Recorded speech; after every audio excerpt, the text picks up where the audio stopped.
కలుగునుగాక. జీవన తొలి సంధ్య అనుదినమన్న అనేక ఉదయకాలపు వాక్య ధ్యానములకు మిమ్మల్ని ఆహ్వానిస్తూ నా నిండు వందనాలను తెలియపరుస్తున్నాను. ప్రభునందు మాకు అత్యంత ప్రియులైనటువంటి దేవుని పిల్లారా ఎలా ఉన్నారండి? కుటుంబాలు అందరూ క్షేమకరంగా ఉన్నారా? నిన్నటి దినం ఎలా గడిచింది? దేవుని యొక్క కృపా కనికరములను బట్టి గడిచిందని, మీ కుటుంబాలలో అందరూ క్షేమకరంగా ఆరోగ్యవంతులుగా ఉన్నారని, దేవుని యొక్క మహిమైశ్వర్యంలో మీ ప్రతి అవసరత తీర్చబడుతుందని నేను నమ్ముతూ ఉన్నాను, ప్రార్థన చేస్తూ ఉన్నాను. దేవుని బిడ్డలారా, ఎక్కడా కూడా ఏ పరిస్థితులు బట్టి, ఏ బలహీనతలు బట్టి, ఏ సవాళ్ళని బట్టి, ఏ నిందలను బట్టి కూడా కృంగిపోకుండా, అలసిపోకుండా దేవుని సన్నిధిలో ఈ విశ్వాసపు పరుగులో తుదముట్టించే వరకు కూడా పరిగెత్తాలని, అందుకు దేవుడు మనకి సామర్థ్యమును, ఆయన కృపను అనుగ్రహించాలని మనం ప్రార్థన చేయవలసిన వారమై ఉన్నాం. ఎందుకంటే దేవుని సన్నిధిలో మనము విజయాన్ని పొందాలి, బహుమానము పొందుకోవాలి అని మనం పరిగెత్తాలి. అవును ప్రియ బిడ్డలారా, పరిగెత్తడం ప్రారంభిస్తారు కానీ అందరూ బహుమానాన్ని పొందుకోకపోవచ్చు. అందరూ కూడా అనుకున్న స్థితికి లేకపోతే అనుకున్న గోల్కి రీచ్ అవ్వకపోవచ్చు. కానీ దేవుని సన్నిధిలో మొదటి ప్రయత్నము, రెండవది ప్రయాస, మూడవది విశ్వాసపు నిరీక్షణ కూడా మనకి అవసరమైనది.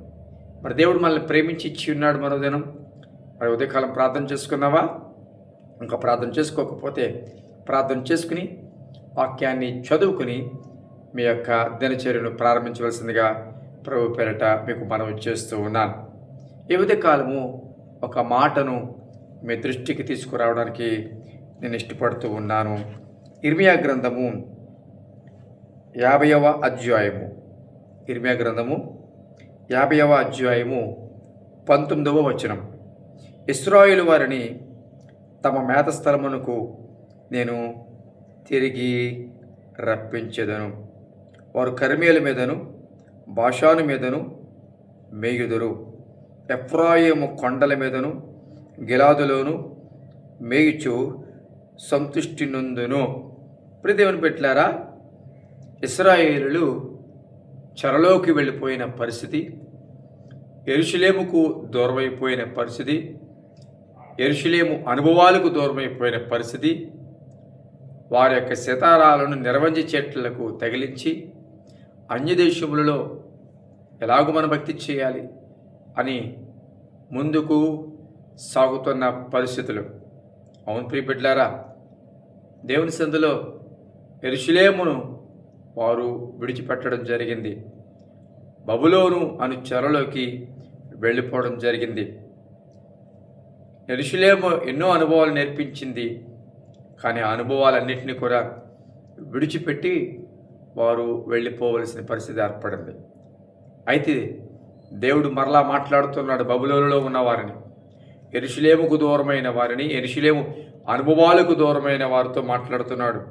ఇశ్రాయేలు వారిని తమ మేత స్థలమునకు నేను తిరిగి రప్పిస్తాను. నేను మరలా తిరిగి రప్పించబోతూ ఉన్నాను. ఎక్కడ మేత నీకు దొరుకుతుందో, ఎక్కడ నువ్వు పుష్టిగా పెరగడానికి అవకాశం కలిగిందో, ఎక్కడ నీకు సమృద్ధి ఉందో, ఎక్కడ నీకు బలం దొరికిందో అక్కడికి నేను మరలా తిరిగి రప్పించిపోతూ ఉన్నాను.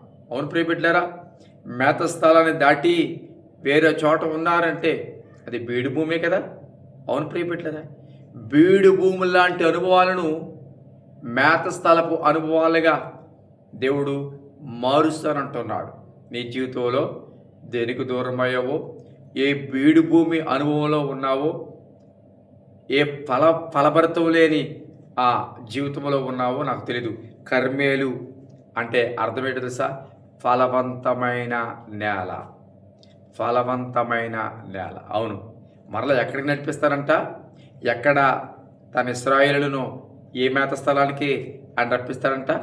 కర్మేలు అంటే ఎక్కడైతే సమృద్ధి ఉందో, ఎక్కడైతే ఆత్మీయ ఆహారం, ఎక్కడైతే నువ్వు బలం పొందుకోవడానికి, ఎక్కడైతే నీ జీవం పొందుకోవడానికి నీకు అవకాశం ఉందో అక్కడికి నేను మరలా తిరిగి రప్పిస్తాను. మళ్ళా నేను తిరిగి బలవంతుడిగా చేస్తాను. తిరిగి నీ జీవితంలో దేనికి దూరమయ్యానని బాధపడుతున్నావో, తిరిగి నీ జీవితంలో ఏది కోల్పోయానని బాధపడుతున్నావో, ఏ అనుభవం కోల్పోయావో, ఏ ప్రత్యక్షత కోల్పోయావో, ఏ ఆశీర్వాదం కోల్పోయావో, ఏ సంబంధాన్ని కోల్పోయావో, ఏ వైభవాన్ని కోల్పోయావో, ఏ ప్రత్యక్షతలను, ఏ ఆత్మీయ వైభవాన్ని కోల్పోయావో నాకైతే తెలియదు. కానీ దేవుడు ఏదో కాలం మాతో మాట్లాడితే సార్ నేను మరలా తిరిగి రప్పిస్తాను. ఈ వాక్యం ప్రియబిడ్డరా, నమ్ము. దేవుని స్థితిలో ఆయన మరలా తిరిగి రప్పించబోతున్న దేవుడు. ఇప్పుడు నీ స్థితి బీడు భూమిలాగా ఉండొచ్చు. ఇప్పుడు నీ స్థితి అన్నీ పోగొట్టుకునే దానివాళ్ళుగా ఉండొచ్చు, చెరలో ఉన్నట్టుగా ఉండొచ్చు, ఒక ఆనందం సంతోషం లేనట్టుగా, ప్రత్యక్షతలకు దూరమైన స్థితిగా ఉండొచ్చు. కానీ మరలా దేవుడు అంటున్నాడు, నేను మరలా రప్పిస్తాను. పరమగీతాలలో ఈ కర్మేలు గురించి ఏమని మాట్లాడుతుందో చూసారా? పరమగీతాలలో మరి స్త్రీ గురించి, లేకపోతే వధువు గురించి, లేకపోతే సంఘం గురించి వివరణ చూస్తే 7వ అధ్యాయము పరమగీతాలు 7వ అధ్యాయము 5వ వచనం, నీ శిరస్సు కర్మేలు పర్వత రూపము. అంటే శిరస్సు కర్మేలు పర్వత రూపం అంట. సౌందర్యానికి సాదృశ్యంగా, అందానికి సాదృశ్యంగా. దేవుని బిడ్డారా, ఈ ఆత్మీయ సౌందర్యాన్ని దేవుడు మరలిస్తారట. అది ఎక్కడ తెలుసా? కర్మేలు. ఆత్మీయ సౌందర్యాన్ని మళ్ళీ తిరిగి సంపాదించుకుని, ఆత్మీయ ఆనందాన్ని మళ్ళీ తిరిగి సంపాదించుకుని, ఆత్మీయ అనుభవాలను మళ్ళీ తిరిగి సంపాదించుకునే స్థలమే కర్మేలు. కర్మేలు అంటే సామాన్య విషయం కాదండి. అగ్ని పైనుండి దిగబడిన స్థలమో, 2 తలంపులు కలిగిన వారు ఒక తలంపులోనికి వచ్చిన స్థలమో. అవును ప్రియబిడ్డలారా, దేవుని సన్నిధిలో యెజబెలు మీద విజయాన్ని సాధించిన స్థలమో, అబద్ధ ప్రవక్తల మీద, బయలు ప్రవక్తల మీద విజయాన్ని సాధించిన స్థలమో. కాబట్టి నీ దేవుడే ఎవరు తెలుసా? మరలా నేను విజయంలోకి, పూర్వపు ఆత్మీయ సౌందర్యములోకి, పూర్వపు ఆత్మీయ ఆనందంలోకి నేను నడిపించబోతూ ఉన్నాడు. ప్రార్థన చేద్దాం. పరిశుద్ధుడైన తండ్రి, నీ పరిశుద్ధ నామానికి స్తోత్రాలు చెల్లిస్తున్నాం. కొద్ది నిమిషాలు ఎదుకాలం మీ మాట జ్ఞాపకం చేసుకోవడానికి కృప చూపించారు.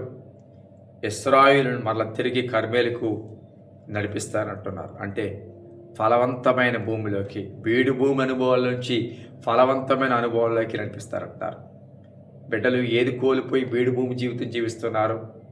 అది ఆత్మీయ, భౌతిక, ఆరోగ్య, కుటుంబపర, ఆర్థికపరమైన ఏ అనుభవాలను పోగొట్టుకుని ప్రస్తుతం ఆశీర్వాదం లేని స్థితిగా, చీలిపోయిన బీడు భూమి స్థితిగా, ఎండిపోయిన స్థితిగా ఎవరైతే ఉంటున్నారో వారు ఓపికతో, నిరీక్షణతో నీ మాటను విశ్వాసంగా నిలుపుకొని ఎదురు చూడగలిగిన కృప దయచేయండి. త్వరలోనే మరలా కర్మేలు అనుభవాలకి మమ్మల్ని దేవుడు నడిపించబోతున్నాడు అని నిరీక్షణతో కొనసాగలిగిన కృప దయచేయండి. బలహీనలు బలపరచండి, అనారోగ్యంగా స్వస్థపరచండి.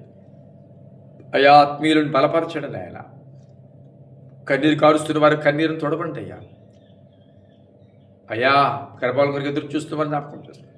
గర్భబలంతో ఉన్నవారిని జ్ఞాపకం చేసుకోండి. వివాహాలు కావాల్సిన వారిని జ్ఞాపకం చేసుకోండి. ఇతర దేశాల్లో ఉన్నవారిని జ్ఞాపకం చేసుకోండి. ట్రాన్స్ఫర్ల కొరకు ఎదురు చూస్తున్న వారిని జ్ఞాపకం చేసుకోండి నాయన. బిడ్డల చదువుల్లో తోడు నడిపించండి నాయన. ఉద్యోగాల కొరకు ఎదురు చూస్తున్న బిడ్డ జ్ఞాపకం చేసుకోండి. కుటుంబాల అసమాధానం ఉన్నవారిని జ్ఞాపకం చేసుకోండి. ఆర్థికంగా సతమతమవుతున్న వారిని జ్ఞాపకం చేసుకోండి. ఈరోజు ప్రతి ఒక్కరి వారి దినచర్యల్లో మీరు తోడి ఉండి నడిపించమని, దీవించమని యేసు నామములో తండ్రి. ఆమేన్. Thank you.